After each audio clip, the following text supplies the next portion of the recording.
juge. Maintenant, vous allez voir.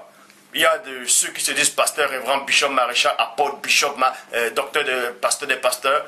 Et même des femmes qui vont venir dire, non, vous savez, c'était avant, maintenant on a reçu le Saint-Esprit. Elles vont essayer de résister à la parole pour donner des versets, pour essayer d'expliquer des versets. Elles vont aller dans Juge, chapitre 4, verset 4.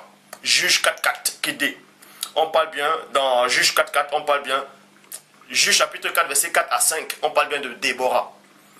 Elles vont prendre ce verset pour dire, vous voyez, Déborah, elle enseignait les hommes. On va donc vérifier si Déborah enseignait les hommes.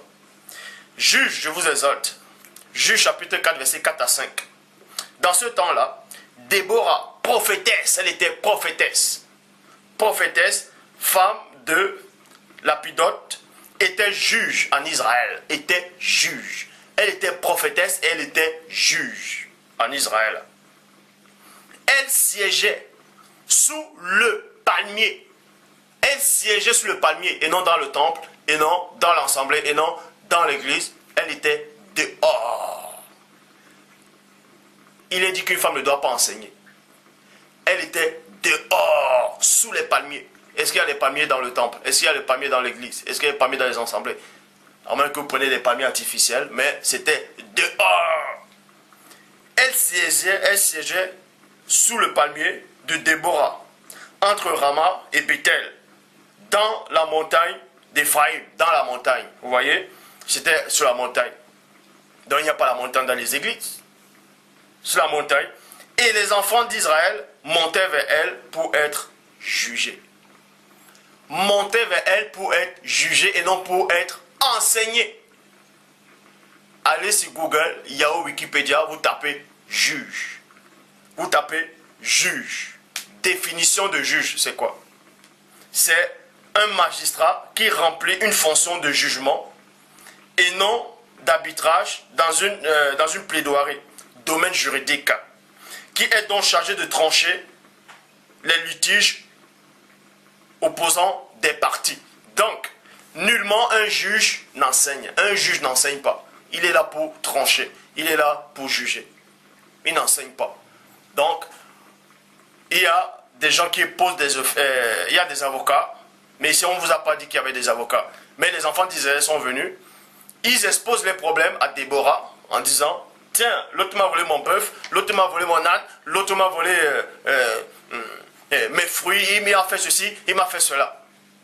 Chacun écoute, chacun donne, c'est-à-dire, chacun se plaint, et Déborah écoute, et l'esprit du Père est avec elle, l'inspire, lui dit, bon, tu as volé ça, maintenant, tu dois rembourser ça. Tu dois le rembourser, tata fait ceci, tu dois demander pardon à Dieu, tata fait cela, tu dois payer le centuple. Ça, ce n'est pas enseigné. C'est rendu sentence. La fonction de juge, ce n'est pas enseigné. Et une prophétesse, ça ne veut pas dire enseigner. Pour ça, on va encore plus aller en profondeur. Dans Déborah, il n'est pas dit dans Juge 4, 4 à 5 qu'elle a enseigné. Elle a jugé, elle était juge.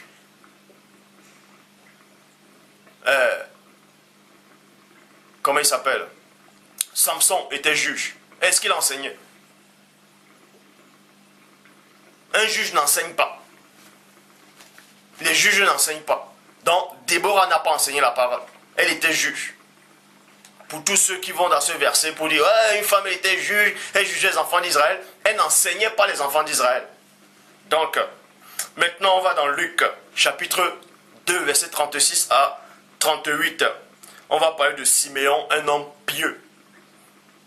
Premièrement, il y avait un homme pieux, Siméon. Et ensuite, il y a eu une prophétesse. On va aussi parler d'une prophétesse qui se nommait Anne. Dans Luc chapitre 2, verset 36 à 38, il y a encore plein de gens qui prennent ce verset pour dire, vous voyez, c'est Anne, elle était prophétesse, elle est assise dans le temple, donc elle enseignait la parole. On va donc voir si Anne, qui est prophétesse, a enseigné la parole. Luc chapitre 2, verset 36 à 38, il y avait aussi une prophétesse, Anne, fille de Phanuel, de la tribu d'Asser. Elle était fort avancée en âge et avait vécu 7 ans avec son mari depuis sa virginité, restée veuve et âgée de 84 ans. elle ne quitta pas le temple. Elle ne quitta pas le temple. Et elle savait, et elle servait Dieu nuit et jour dans le jeûne et dans la prière. Donc on vous apprend qu'elle était dans le temple nuit et jour, elle jeûnait, elle marchait avec le Père et elle priait. Prier c'est parler. Prier c'est parler. Donc elle pouvait parler dans le temple. Mais elle priait c'est parler. Elle parlait dans le temple. Est-ce que parler ça veut dire enseigner? Est-ce qu'elle enseignait Dieu? Non. Elle s'adressait à Dieu, elle priait, elle n'enseignait pas Dieu. Personne ne peut enseigner Dieu. Donc, une femme peut bel et bien parler dans l'église, dans l'assemblée, c'est-à-dire prier. Parler à sa collègue, parler à sa soeur, parler à un frère. Mais, pas sur l'enseignement. Si elle a des questions à poser, qu'elle pose à son mari. Par rapport à l'enseignement, elle ne doit pas troubler, elle ne doit pas enseigner. C'est ce que la révélation dit par rapport à l'esprit de la prophétie. Mais Déborah, elle avait 84 ans, elle ne quitta pas le temple et elle servait Dieu nuit et jour dans le jeûne et dans la prière. Verset 38. Étant survenue, elle aussi, à cette même heure, elle loua Dieu et elle parla. Et elle parlait. Et elle parlait du premier-né à tous ceux qui entendaient la délivrance de Jérusalem. On vous dit ici néanmoins, elle parlait du Christ, elle parlait de la personne du premier-né à tous ceux qui attendaient comme elle la venue du premier-né. Il n'est pas dit ici qu'elle enseignait, mais elle parlait. Parler ici maintenant c'est quoi? Ce n'est pas prier. C'est rendre témoignage. Rendre témoignage ce n'est pas enseigner. Est-ce que vous comprenez? Rendre témoignage de quelque chose ça ne veut pas dire enseigner. Elle rendait témoignage. Son témoignage, c'était quoi? C'est que le Père lui avait averti cela parce qu'elle était prophétesse. Et c'est ce témoignage qu'elle est en train de rendre.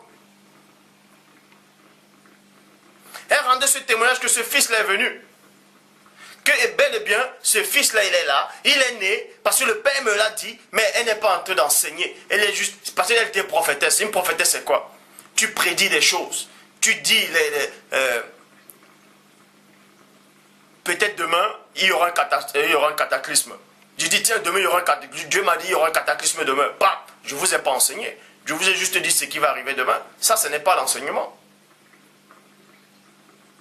Mais tandis que, s'il y a un cataclysme, et je me mets à dire qu'il y aura un cataclysme à cause de ça, là, à cause de ça, à cause de l'effet et de la cause, à cause de la cause et l'effet, là, maintenant, je vous explique, je vous enseigne pourquoi. Mais là, elle n'a pas enseigné le pourquoi, elle a juste parlé, elle a rendu témoignage. Et rendre témoignage, ce n'est pas enseigner. Donc, Anne, la prophétesse, n'a pas enseigné, elle a juste parlé, elle a rendu témoignage. Rendre témoignage, ce n'est pas enseigner. Je dis encore, la parole dit, une femme ne doit pas enseigner. Donc, maintenant, elles vont encore prendre le verset de Jean chapitre 4 par rapport à la femme samaritaine. D'autres vont dire, oh, la femme samaritaine a eu une conversation avec le Christ, elle allait enseigner aux autres habitants. On va donc voir si elle a enseigné aux autres habitants. Jean chapitre 4, verset 28 à 29. Alors la femme ayant laissé sa cruche, c'est-à-dire quand elle a fini de parler avec la personne du premier-né, le premier-né lui a dit sa vie en fait. Elle était convaincue par rapport à ça. Elle était étonnée. Elle a laissé sa cruche. Ayant laissé sa cruche, s'en alla dans la ville et dit aux gens. Et dit aux gens. Il n'est pas dit ce qu'elle a enseigné aux gens, mais elle a juste rendu témoignage. Elle allait dire aux gens ce qui lui est arrivé. Elle n'a pas enseigné. Elle a juste dit ce qui lui est arrivé. Mais quand vous dites, vous venez rendre témoignage, peut-être une femme vient rendre témoignage en disant, tiens, hier j'ai eu une apparition, il m'est arrivé un truc, quelqu'un est venu, m'a dit ceci, cela. Est-ce qu'elle est en train de vous enseigner? Elle vous dit ce qu'elle a vu. Jean 3, 11, nous disons ce que nous savons, et on rend témoignage de ce qu'on a vu. Et c'est ce que cette femme samaritaine elle est venue faire. Hein? S'étant allée et dit aux gens, deux points, venez voir un homme qui m'a dit tout ce que j'ai fait. Qui m'a dit tout ce que j'ai fait. Ça, ce n'est pas enseigné. Elle a juste dit, venez voir. Venez voir. Et maintenant, le mystère, c'est quoi? Dans la suite, elle dit, ne serais-je point le Christ? Point d'interrogation. Maintenant, elle pose la question à ces gens. Ne serait-il pas le Christ? Cet homme-là qui m'a dit toute ma vie. Pourquoi elle pose la question? Alors que quand vous lisez dans Jean chapitre 4, versets 25 à 26, la femme lui dit 2 points. Je sais que tu es. Non, je sais que le Messie qui est appelé le Christ vient. Quand lui sera là, quand lui sera venu, il nous fera connaître toutes choses. Le premier lui dit, c'est moi-même qui parle avec toi. Donc, on vous apprend ici, avant que cette femme aille dire aux gens, cette femme avait reçu un enseignement du Christ. Cette femme avait conversé avec le Christ. Elle a reçu l'enseignement du Christ. Et cette femme attendait néanmoins que le Christ devait venir. Mais quand elle a vu Christ, quand elle a parlé avec Christ, elle a dit, je vois que tu es prophète. Je vois que tu es prophète. Mais elle ne savait pas que c'était le Messie. Elle attendait néanmoins le Messie. C'est pour ça qu'elle dit, quand le Messie viendra, il va nous annoncer toutes choses, c'est-à-dire il va nous expliquer toutes choses, il va nous enseigner toutes choses. Mais la personne du premier dit, c'est moi le Messie, je suis le Messie, c'est moi. La femme a entendu ça. Mais quand elle est allée voir les autres gens de la ville, elle n'a pas dit la même chose. Elle est juste allée poser la question, est-ce que cet homme-là qui m'a dit tout ce que j'ai fait, est-ce que c'est lui le Messie? Point d'interrogation. Le Christ lui dit, je suis le Messie. Et elle va poser la question aux autres gens, est-ce que c'est lui le Messie? Donc, est-ce que vous avez compris quoi? C'est qu'elle a entendu l'enseignement. Elle a compris ce qu'elle voulait comprendre. Et elle n'a pas donné cet enseignement là-bas. Elle a même douté de l'enseignement. C'était une femme, elle a douté de cet enseignement. Parce que le Christ lui dit, je suis le Messie. Et elle va poser la question aux autres gens, est-ce que c'est lui le Messie? Or, Dieu dit que celui qui est mon messager rapporte fidèlement ma parole. Elle n'a pas rapporté fidèlement, puisqu'elle allait poser la question. Et quand on pose la question, ça veut dire qu'il y a un doute. Donc on vous apprend encore qu'une femme ne doit pas enseigner. Parce qu'elle va recevoir quelque chose, elle va aller transmettre autre chose. C'est ça le but, là, encore.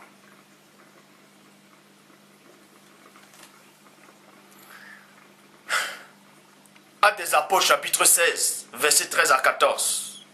On vous dit, le jour du sabbat, nous nous sommes rendus à l'extérieur de la ville. À l'extérieur, c'est dehors. À l'extérieur de la ville, au bord d'une rivière. Au bord d'une rivière, c'était dehors. Où l'on avait accoutumé plutôt, de faire la prière. Donc, Paul de Tarse est parti avec son compagnon de service, dehors, hors de la ville, au bord d'une rivière. Et dans cet endroit, les gens, les juifs, tout ça, étaient accoutumés à prier là-bas et non à enseigner. Il n'est pas dit ici que là-bas on enseignait. Il est plutôt dit qu'ils étaient entre deux. Là-bas, ils priaient. Et prier, ce n'est pas enseigner. Et nous sommes assis. Et avons parlé aux femmes qui étaient réunies. On vous apprend qu'il y avait des femmes qui étaient réunies là-bas. Nulle part il est dit que ces femmes enseignaient, mais on vous dit que c'était un endroit où on priait. Donc elles priaient là-bas. Et Paul de Tarse aussi est venu, il s'est assis. Et après il a commencé à parler à ces femmes. Parler c'est quoi? Il les a enseigné le Christ. Il les a enseigné la nouvelle doctrine. La doctrine pure, sans tache. Paul de Tarse les a enseignés après. Parce que Paul de Tarse, un apôtre, est habilité à enseigner. Il est habilité à prophétiser. Il remplit ces fonctions-là. L'une d'elles s'appelait Lydie. Point. C'était une marchande de pourpre originaire de la ville de Thyatire qui craignait Dieu. Point. Elle nous écouta. Et le Seigneur a ouvert son cœur pour qu'elle soit attentive à ce que disait Paul. Donc, c'est l'homme ici qui enseignait et non la femme. Mais plus tard, elle fut baptisée et elle a supplié Paul en disant, si je suis digne, viens chez moi, venez chez moi, tout ça, je vais vous recevoir. Et Paul allait chez elle. Donc, cette femme-là n'enseignait pas, pour ceux qui vont peut-être prendre ce verset. Non. Actes des Apôtres chapitre 21, verset 8 à 9 dit: nous sommes repartis le lendemain pour Césarée. Là, nous sommes entrés dans la maison de Philippe. Nous sommes entrés dans la maison. Dans la maison. Et non dans le temple, et non dans l'église, et non dans l'assemblée, mais dans la maison de Philippe, l'évangéliste, qui était l'un des 7 diacres. Nous avons logé sur lui. Point. Nous avons logé sur lui. Il avait 4 filles. Il avait 4 filles. Dans d'autres versions, on dit non mariées. Mais dans d'autres versions, on dit qu'il avait 4 filles vierges. Qui avaient le don de prophétie. Et dans d'autres versions, on dit 4 filles vierges qui prophétisaient. Donc, on parle bien qu'il y avait des filles qui prophétisaient. Et prophétiser, je le dis encore, ce n'est pas enseigner. Prophétiser, ce n'est pas enseigner. Qui prophétisait? Donc, pourquoi dans Éphésiens chapitre 4, verset 11 à 12 dit: il a donné les uns comme apôtres, les uns comme prophètes, les autres comme évangélistes, les autres comme pasteurs et docteurs. Dans d'autres versions des Bibles, je crois, dans une autre version, il est dit qu'il y avait des femmes. Ces femmes-là, elles étaient prophètes. Bref. Une femme peut prophétiser. Il y a eu des femmes prophétesses.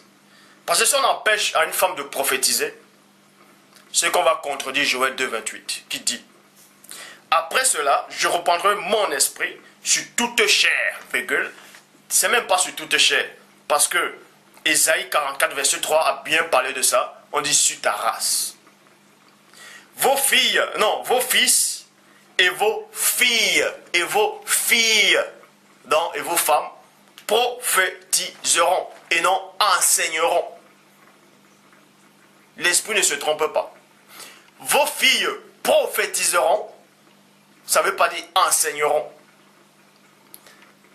Enseigner et prophétiser, c'est quoi? C'est annoncer, prédire, deviner, prophétiser.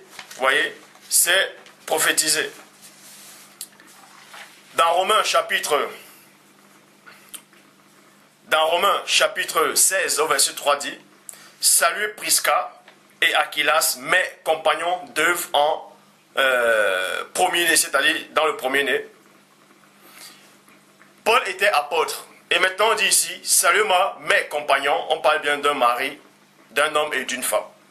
Prisca et Aquilas. Maintenant les gens qui vont lire vont dire: vous voyez, Paul a dit mes compagnons, donc ils étaient apôtres et apôtresses. Non. Pourquoi? Parce qu'il est dit dans Apocalypse chapitre 22 au verset 9. Déjà dans le verset 8 d'Apocalypse 22, il est dit que Jean, qui était apôtre, a entendu ce que l'ange de la personne du premier-né lui a annoncé. Et dans le verset 9, il voulait l'adorer. Et le verset 9 dit quoi? D'Apocalypse 22. Mais il me dit: garde-toi de le faire. Je suis ton compagnon de service. Virgule. Je m'arrête d'abord dans cette virgule et j'entre dans les profondeurs. Je suis ton compagnon de service. Paul, dans Romains chapitre 16, verset 3 dit: saluez Prisca et Aquilas, mes compagnons d'œuvre. Mes compagnons d'œuvre. Dans d'autres versions, on dit mes compagnons de service. Et l'ange aussi dit à Jean: je suis ton compagnon de service. Ça veut dire que l'ange était apôtre. Ça veut dire que cet ange aussi était apôtre. Si vous pensez que Paul, comme il était apôtre, il salue Prisca et Aquilas, c'est-à-dire à un homme, à une femme, donc ce sont ses compagnons. Donc compagnons, ça veut dire oh, mes collègues, on est tous pareils, on est aussi apôtres. Non. L'ange a dit la même chose, mais l'ange c'est pas un apôtre. L'ange c'est pas un apôtre. Les anges sont au-dessus des apôtres. Ils sont au-delà de tous les titres que vous voulez. Hein? Ils sont au-delà de tous les titres que vous voulez. Mais il me dit: garde-toi de le faire. Je suis ton compagnon de service et de celui de tes frères les prophètes et de ceux qui gardent les paroles de ce livre. Adore Dieu. Et de ceux. Donc ça veut dire que moi l'ange, je suis ton compagnon, toi l'apôtre, je suis ton compagnon de service. Mais cet ange n'est pas apôtre. Il dit encore: et même des prophètes. Un prophète, c'est pas un apôtre. Puisqu'on dit dans l'église, On donne à certains comme apôtres, à d'autres comme prophètes. Tous sont-ils prophètes? Tous sont-ils apôtres? Non. Et en plus, il dit, et à tous ceux qui gardent la parole. Et à tous ceux. Maintenant, ça s'adresse à tous les croyants qui marchent selon Dieu. Cet ange aussi est les compagnons. C'est-à-dire que tous ceux qui marchent avec Dieu sont aussi des apôtres. Ils doivent aussi enseigner. Alors que Jacques dit qu'il n'est pas donné à un grand nombre de personnes d'enseigner. Donc, quand vous faites des débats, pour venir, vous ouvrez la Bible, pour dire non, telle femme a prophétisé, ça veut dire qu'on peut enseigner. Rassurez-vous, renseignez-vous d'abord si prophétiser c'est enseigner.